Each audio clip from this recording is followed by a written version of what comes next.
एक दिन अकबर बादशाह के दरबारियों ने बादशाह से शिकायत की, हुजूर, आप सब प्रकार के कार्य बीरबल को ही सौंप देते हैं, क्या हम कुछ भी नहीं कर सकते?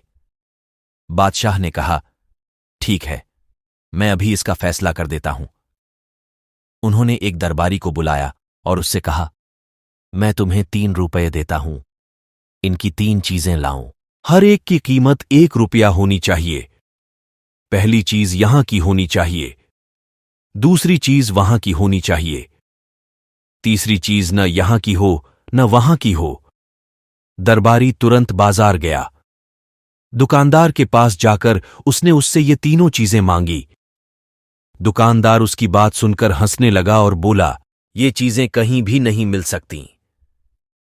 उन 3 चीजों को दरबारी ने अनेक दुकानों पर खोजा, लेकिन जब उसे तीनों चीजें कहीं भी नहीं मिलीं तो निराश होकर दरबार में लौट आया।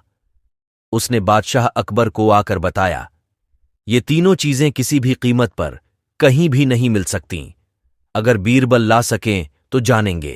अकबर बादशाह ने बीरबल को बुलाया और कहा कि जाओ, ये तीनों चीजें लेकर आओ।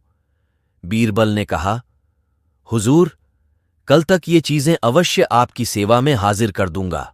अगले दिन जैसे ही बीरबल दरबार में आए तो बादशाह अकबर ने पहले दिन वाली बात को याद दिलाते हुए पूछा, क्यों, क्या हमारी चीजें ले आए? बीरबल ने फौरन कहा, जी हां, मैंने पहला रुपया एक फकीर को दे दिया जो वहां से भगवान के पास जा पहुंचा।